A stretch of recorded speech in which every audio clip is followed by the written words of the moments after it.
যারা 2025 সালে মাধ্যমিক দিবে তারা অবশ্যই ভূজ্ঞান জিওগ্রাফি চ্যানেলটি সার্চ করে চ্যানেলের মধ্যে পোস্ট অপশানে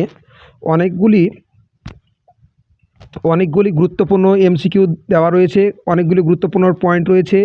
এগুলো 1 মার্কের যত প্রশ্ন আছে সেগুলোর জন্য খুবই গুরুত্বপূর্ণ। অবশ্যই কিন্তু এইগুলো সবাই করে যাবে।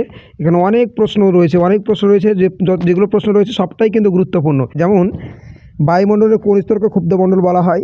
এখানে সঠিক উত্তরটা যদি টিক দেওয়া হয় তাহলে কেউ যদি ভুল অপশানে ক্লিক করে তাহলে ভুল দেখাবে, কেউ যদি সঠিক উত্তরটা সাথে সাথে দেখিয়ে দিবে।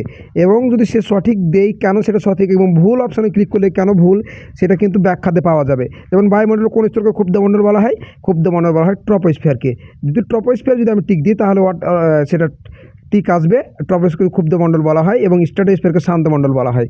এইভাবে নিচে কিন্তু ব্যাখ্যাও চলে আসবে। এভাবে নিচে যতগুলো প্রশ্ন আছে, যেমন মৌক্তিক মেঘ বা শুক্তি মেঘ দেখা যায় বায়ুমণ্ডলের কোন স্তরে। মৌক্তিক মেঘ বা শুক্তি মেঘ দেখা যায় বায়ুমণ্ডলের স্ট্র্যাটোস্ফিয়ারে। আমি যদি স্ট্র্যাটোস্ফিয়ার দিই তাহলে টিক চলে আসবে, আর যদি নিচে অন্য কোনো কিছুতে আমি যদি ক্লিক করি তাহলে কিন্তু ক্রস চিহ্ন চলে আসবে এবং সাথে সাথে দেখিয়ে দেবে সঠিক উত্তর হচ্ছে স্ট্র্যাটোস্ফিয়ার, সেটাও কিন্তু দেখিয়ে দেবে এবং কেন স্ট্র্যাটোস্ফিয়ার সেটাও কিন্তু ব্যাখ্যা চলে আসবে নিচের দিকে।